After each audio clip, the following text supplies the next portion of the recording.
వైఎస్ఆర్ అమర్ హే వైఎస్ఆర్ అమర్ హే వైఎస్ఆర్ జోహార్ వైఎస్ఆర్ జోహార్ వైఎస్ఆర్ జోహార్ వైఎస్ఆర్ అమర్ హే వైఎస్ఆర్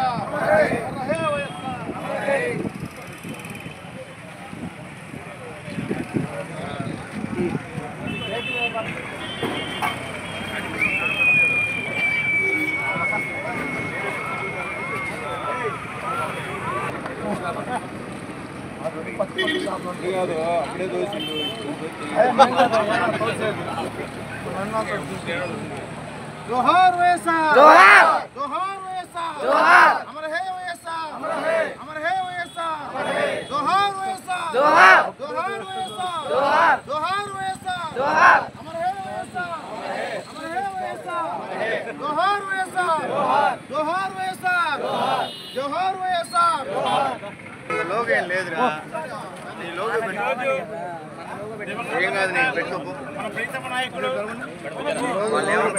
రాష్ట్ర మాజీ ముఖ్యమంత్రి డాక్టర్ వైఎస్ఆర్ రాజశేఖర రెడ్డి గారి ఈ రాష్ట్రంలో కరువు కాటకాలతో ప్రజలు అందరూ కూడా అల్లాడుతూ వ్యవస్థలన్నీ కూడా దుర్వినియోగం అయిపోతూ ఎటువంటి పాలన లేని సందర్భంలో మరి ఉమ్మడి రాష్ట్రంలో చేవల నుంచి ఇచ్చేపల్లి వరకు కూడా దీర్ఘమైన పాదయాత్ర చేసి ఈ రాష్ట్రంలో ఉన్న పేద బడుగు బలహీన వర్గాల అందరి కష్ట సుఖాలు తెలుసుకొని తాను 2004లో ఒక కాంగ్రెస్ సునామీని సృష్టించి అధికారంలోకి వచ్చిన తర్వాత మరి సంక్షేమ పథకాలైతేనేమి అభివృద్ధి అయితేమి రాష్ట్రానికి రెండు కళ్ళలాగా చూపెట్టిన స్థితిలో కూడా మనందరం చూసాం. ఒక సంక్షేమం జలయజ్ఞం కానీ అదేవిధంగా ఆరోగ్య పట్ల కానీ విద్య పట్ల కానీ అన్ని రకాలు కూడా మరి బడుగు బలహీన వర్గాలకి రిజర్వేషన్ కల్పించడం కానీ అన్నీ కూడా మనందరం చూసాం. మరి ఆయన 2009లో తిరిగి మరలా కూడా ఆయన 2004 నుంచి 2009 దాకా చేసిన పరిపాలనకి మళ్ళీ 2009లో కూడా పట్టం కట్ట మనందరం చూసాం. దేవుడి చూడటం 2009లోనే వారు సంకస్తులు కావడం కూడా మనందరికీ తెలిసిన విషయమే. మరి ఆ తర్వాత రాష్ట్రంలో జరిగిన పరిస్థితులని తెలుసు. మరి రాజశేఖర రెడ్డికి ముందు రాజశేఖర రెడ్డి గారికి తర్వాత అనుకున్న విధంగానే ఈ రాష్ట్రాన్ని పరిపాలించడం కూడా మనందరం చూసాం. మరి తన మరణం తర్వాత తన కుమారుడు జగన్మోహన్ రెడ్డి గారు తన లెగసీని కంటిన్యూ చేస్తూ వైఎస్ఆర్ కాంగ్రెస్ పార్టీ స్థాపించి మరలా 19 అధికారం రావడం కూడా మనందరం చూసాం. మరి అదేవిధంగా మరలా ఈరోజు అధికారం కోల్పోవటం కూడా మనందరికీ తెలిసిన విషయం. తిరిగి మనందరం కూడా ప్రజల వద్దకి చేరుకొని తిరిగి మరలా అధికారాన్ని చేజిక్కే విధంగా ప్రతి కార్యకర్త కూడా పాటుపడతారని ఊహిస్తూ మరి ఈనాటి కార్యక్రమానికి ఇచ్చేసిన మరి కోఆప్షన్ నెంబర్ పీర్ అహ్మద్ గారిని మాట్లాడాల్సిందిగా కోరుతున్నాం.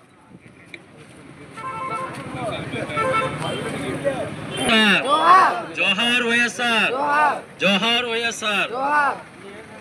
దివంగత నేత మన ప్రియతమ నాయకులు 75వ జయంతి సందర్భంగా ఇక్కడికి వచ్చినటువంటి అతిరథ మహారాజులకు పెద్దలకు అందరికీ కూడా నమస్కారం.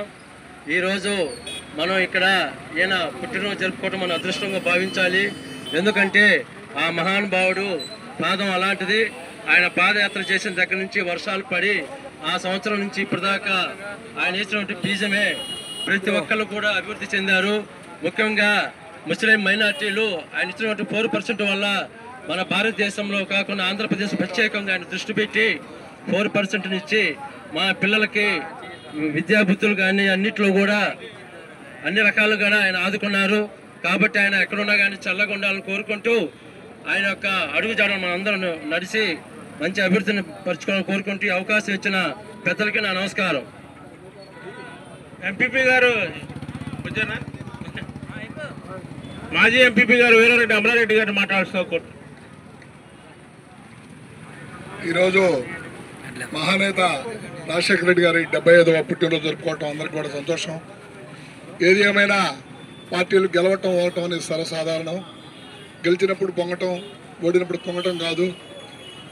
రేపు రాబోయే 5 ఏళ్ళు కూడా అందరం కూడా కార్యకర్తలందరూ కూడా కష్టపడి మళ్ళీ కూడా జగన్మోహన్ రెడ్డి గారిని 2029 ఎలక్షన్ల అధికారంలో తీసుకురావడానికి అందరం కూడా కష్టపడి ముందుకు సాగాలని, ఆ మహానాథ పేరుని మళ్ళీ జగన్మోహన్ రెడ్డి గారి ఆధ్వర్యంలో ప్రజలకు మంచి పాలన అందించడానికి కార్యకర్తలు కూడా అందరూ కూడా అండగా ఉండాలని, ఆ మహానేత అడుగుదాడలు అందరూ నడవాలని, కార్యకర్తలందరూ కూడా నాయకులు అందరూ కూడా భరోసా ఇచ్చి ముందుకు నడిపించాలని, రాజశేఖర రెడ్డి గారి ఆత్మశాంతి చేకూరాలని కోరుకుంటూ సెలవు తీసుకుంటున్నాం. మున్సిపల్ వైస్ చైర్మన్ బడేజారి గారిని మాట్లాడుతూ కూర్చున్నాం.